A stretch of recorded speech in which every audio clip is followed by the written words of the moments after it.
అందరికీ నమస్కారం. ఈరోజు పండ్ల రారాజు అయిన మామిడి రసాస్వాదన చేద్దాం. మామిడి రసం అమోఘం, రుచి అద్వితీయం, రంగు కమనీయము, వాసన బహుపుష్పచందన పరిమళ భరితము, ఆస్వాదన ఆనంద భరితము. మామిడి రసం మానస సరోవర జలమిళితము. మామిడి రసం మీద ఒక ఉత్పలమాల సమర్పిస్తున్నాను, ఆస్వాదించండి. బాలరసాల సాల నవ పల్లవ మామిడి పెద్ద చిన్న ఆ బాలము జుర్రుటెంకయుత పళ్ళను తోలు రసంబు గ్రోలు సమ్మూలము టెంక చీకుచు ప్రమోదమనంతము సర్వ అంగ సత్కేళిసలాపలాలితపు గీతపు కోకిల మంజునాదముల్. వేసవి కాలంలో మామిడి పండ్ల రుచులు అభిరుచులు అనంతము.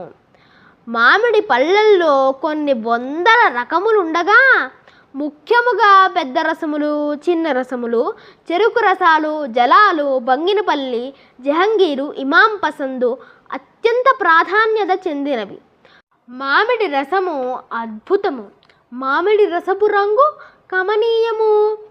మామిడి పండు రసపు రుచి అనిర్వచనీయము. మామిడి పండు రసాస్వాదన ఒక ఆనంద భరితం. రసాస్వాదన సమయంలో టెంక జుర్రుచు, తోలును మ్రింగుచు, మామిడి రసమును వ్రేళ్లతో నాకుచుండ మనసు అనంత డోలికల్లో తేలియాడుచు, దేహము తన్మయత్వంలో పులకరించి, సర్వాంగములు కోకిల సంగీత గీత మంజుల నాదములు గ్రోలుచు అనంత లోకములు సంచరించును. మండు వేసవిలో పరమేశ్వరుని వరము మామిడి పండు. అందరూ మామిడి రసాస్వాదన గావించి ఆనంద డోలికల్లో విహరించగలరని ఆశిస్తూ మరొక మంచి పద్యంతో మళ్ళీ కలుసుకుందాం. అంతవరకు సెలవు. మీ